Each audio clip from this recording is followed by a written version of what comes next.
Thank you for joining us today. This is Andrea with Certified Computer Solutions, and I'm going to talk about Zoho CRM today and give you a brief demo.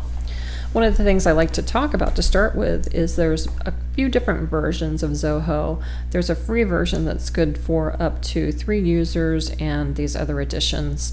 This comparison document shows you all the functionalities that do or do not work in the various versions. So I like this screen a lot. Again, Zoho free edition is good for up to 3 users.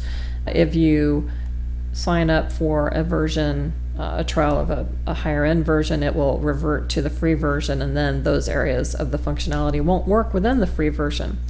The other thing I like to point out is there's Zoho One, which comes with over 45 programs, including the enterprise version of Zoho CRM. And so pretty much what happens is if you are interested in using a couple products within Zoho, it makes better sense to just use the Zoho One product because the pricing between Zoho One and the enterprise version of Zoho One is actually better. So jumping into Zoho CRM, what we have right now is you log in, you come to your home screen. This is a dashboard where it shows you basically leads, activities, calls, that sort of thing, deals on your dashboard. And what you can do is you can actually customize this by hitting Add Component and the Custom View, and then you choose the module that you want to bring into the database, and I can give it a name, and then it will add that to this dashboard. And then what I can do is I can reorder this dashboard so that maybe there's a component that appears lower on the list and I want to move it, maybe I want to move it up here, or just keep these up here with the activities together. I can move it around, and then it's customized so that when I log into the system I can see at a quick snapshot what's happening in the database. So at the top of the screen, these are all the modules that are activated within the system: contacts, accounts, deals, the various activities, reports, and these are other modules in the system as well. I can customize this so that I don't necessarily have to see all these modules I'm not using, and same for the other users of the database. If I go here to a quick create menu, this allows me to create a lead, contact, deal quickly from the activity bar. This is where we search, and this will search all modules in the database. So if I wanted to search for a particular person, I can just do a global search and it'll bring me all instances of that person within the database. I click on it, takes me directly to their contact record. Notifications tells me emails and things that are happening within the database. This is the calendar. If I want to take a look at my calendar view, and it shows me like what I have on this calendar. This is a demo database, so I don't really have lots in here. I'm looking at my meetings and calls, but if I have other users in the database, I can see their stuff too. And this is where I can set up, if I want to do like a Calendly link in my signature line, I can set it up there. This is the marketplace, and this links me to add-ons that have been created by vendors to work with Zoho, and there's lots of them. I think I counted there's almost 200 different phone systems that have been set up to work with Zoho. And other systems like texting and all kinds of different things in the database, analytics and Microsoft extensions, Google extensions, that's where you're going to find all that. This is our setup area. This is where I do the customizations within the database. One of the things that I recommend that you set up first is you set up your personal settings, and particularly what you want to set up is the time zone that you're in, because that's where it's going to pull your activities from. And the other thing that you really want to set up first within the system as well is your email integration, and you do that under Channels Email. And this is where you go in here, set up your email, and I can go in here and I can set up what email system I work with, and I configure it. It's going to ask me for my username and password. I'm not going to do that now, but this is where that comes from. And the other thing is when I'm composing an email from within CRM, I want to add my signature so that if I'm sending an email within CRM, it would appear here. Now what happens is with the email, Zoho is actually syncing your emails into your system from your other application. It's not actually saving it into your system. But if I do send an email from within Zoho, not like my Outlook or my Gmail, then it does also live within the database. And what's nice about sending it from within Zoho itself is I can see if people opened it and things like that when I send it directly from within the database. So when you initially set up your Zoho CRM database, it gives you an option to put some sample data in there. It's kind of nice to do on your first go around because then you just have some data to look at. If you don't want to do that, you can import data into your database, and that process is pretty explanatory. It takes you through that process, and you can also import data directly into the modules itself from this list, and you get some options to import stuff from there as well. So when I'm dealing with a lead is essentially somebody that I haven't really done a lot of work with. So usually what I talk about is, like, let's say I go to a trade show, I might get a bunch of business cards, I scan them into my system, and then they're in my leads section. I can create a lead manually by going to create lead, and if you'll notice that some of these fields have red lines next to them, that means they're mandatory. That means I have to fill in those fields. Now the second thing is that once I enter something into the system, if I click over here, there's an Enrich Data option, and that will go out there and search the open source databases for that person's name, and then it will bring it into the database, or give me the option to bring it into the database. So here what you see is Apple. Oh, it's actually Apple Inc. Here's some email addresses associated with Apple. This is the industry drop-down list that does not have this information there. So if I'm an administrator, I can go ahead and I can add that as an option without having to go back into modules fields and adding it there. And so what I'm going to do, and it even brings in the logo, that's kind of nice. So if I hit update, now what it's going to do is it's going to bring all that information into the database. It's kind of nice if you're looking for email addresses for companies and things like that. It's a nice little feature.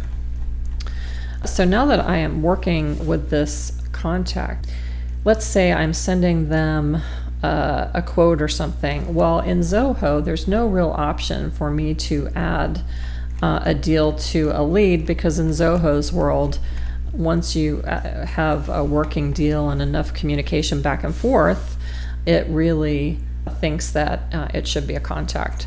So then what you do is you hit convert. I'm going to convert it over to a contact. It's going to say, do I want to create a new account? And that's the company. And do I want to create a new contact? And do I want to create a new deal? I'm going to create a new deal for this record. It's going to take me a month to close this deal. And I'm going to put this in value proposition stage, and I'm going to convert it.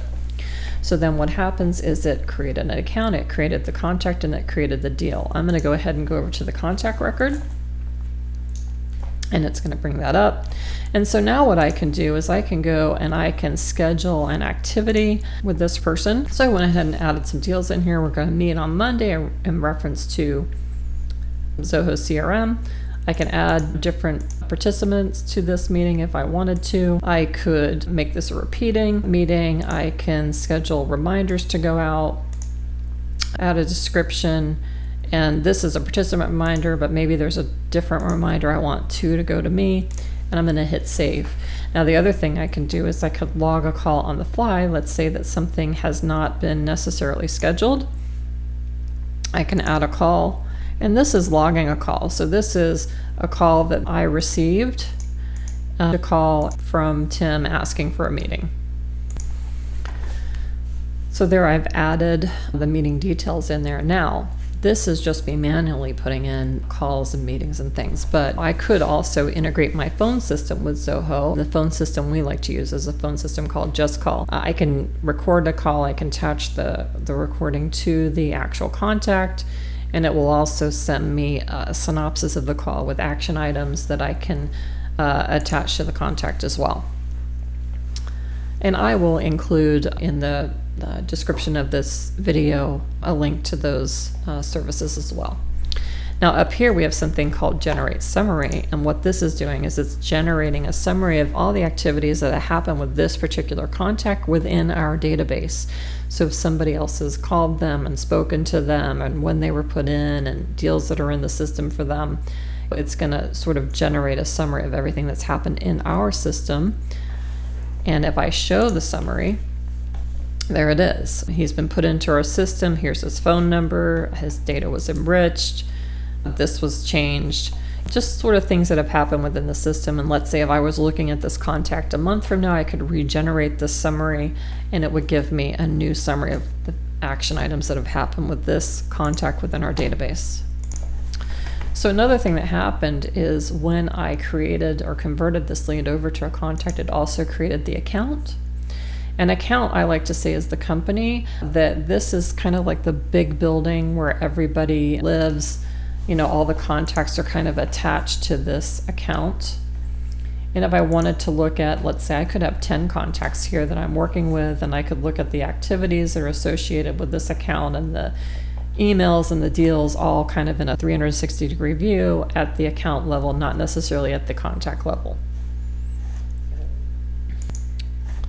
Now, when I'm in an account, I don't have to create all my accounts and contacts and deals from the lead section. I can just go ahead and create them, you know, in the individual modules themselves. Now, notice here what we're looking at is a list view of my contacts. And this is sort of interesting because this is in the, I like this list view. It's kind of a more compact list view.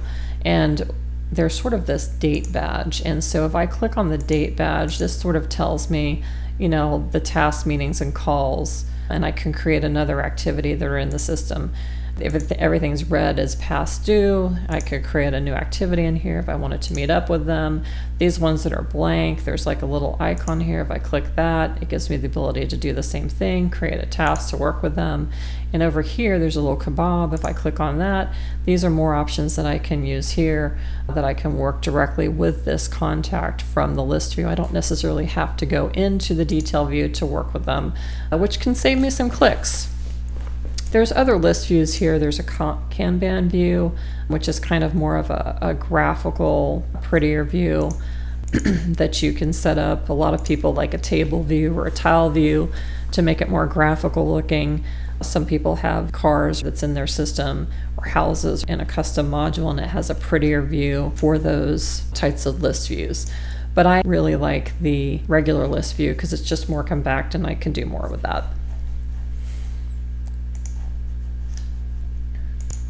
Now, another thing we can do with a list view is I can customize the columns that are in the list view. So maybe I want to see something like city. So I can go in here, I can have the city added to this, or I could go in here and I could customize this to drag these around. If I wanted to put them in a different order, I can do that here. And the other thing I can do as well is I can pin the list so that if I am scrolling over here, these columns will always stay here, and so I don't have to scroll back and forth. And I can filter by as well. If I just wanted to look at account names that start with Disney, it would just give me a list of those. The other thing that you can do with the list views is I can create custom list views. So this is all the contacts, but I may just want to see contacts that are clients or contacts that are old clients or recently created clients. I can create these custom list views. So if I wanted to create a custom list view of, let's say, contacts that came from an advertising lead source. So in this example, we are looking at lead source is advertisement. And then what we can do here is we can take fields that are in our database and move them over to this side, which means these are the ones that we see across the top. And then we can take these and we can move these around, reorder them.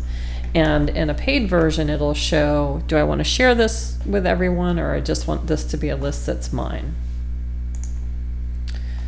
So we're saving it, and what's going to come up is on the top left-hand side, we're going to now see the custom list view that we created.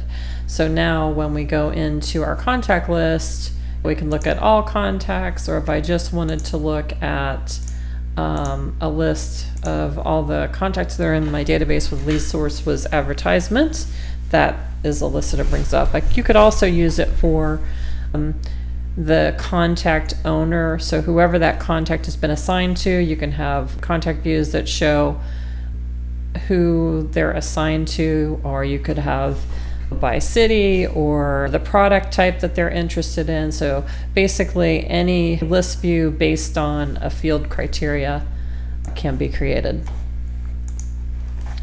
So now I can go back and look at my contact list. I'm looking at all contacts. I'm going to go back to our contact, Tim Cook. And we had created a deal. There's the deal we created.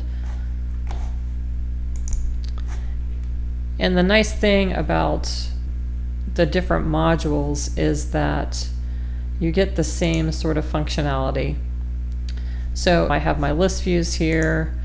And I can format my list in Kanban view, but I can also go to my deal that is on Tim Cook's record, and I get a list view there as well, which I can customize in the deals area. So if I'm looking at the list view, I can select list view like we have now. I get the same activity badge and the same options that I had before. And in the deal view, if I look at the Kanban view, it's a little bit different because these are ordered by the stages that the deal are in. So now what I can do is I can drag this Apple deal over to identify decision makers. And so what that just did is that changed the stage that that deal is in. If I open up the deal, there's our stages. It's an identified decision makers. Maybe I want to change it. It's over to price quote stage.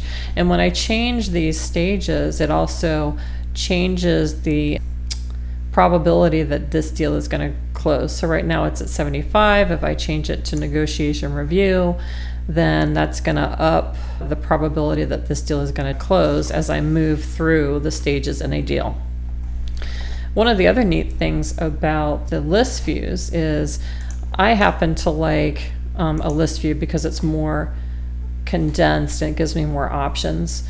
So for instance, you know, when I click on these headers, I can pin the column, I can filter, and that sort of thing. So if I were to look at these deals, and let's say I wanted to look at activities, I want to look at the deals that have no activities scheduled on them. So I get this option of looking at my deals where there's been no activity on them. And if I apply the filter, that's going to show me all the deals that don't have an open activity on them, meaning there's nothing scheduled for me to call them to follow up on them. And that's something that, you know, as a manager, you should be looking at, because obviously you want all your deals to be followed up on.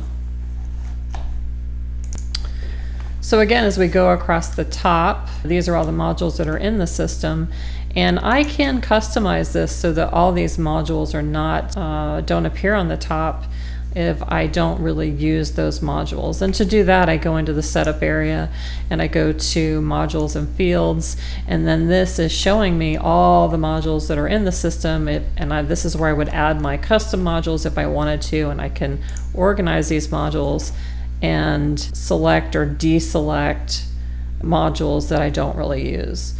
So I don't really use that. I don't really use this. I don't use cases because I use Zoho Desk, which is much better. And I hit save. And so then now those do not appear. So this is kind of a dynamic view. These will change based on which module you've last selected. So as you see, feeds comes up because I just selected it.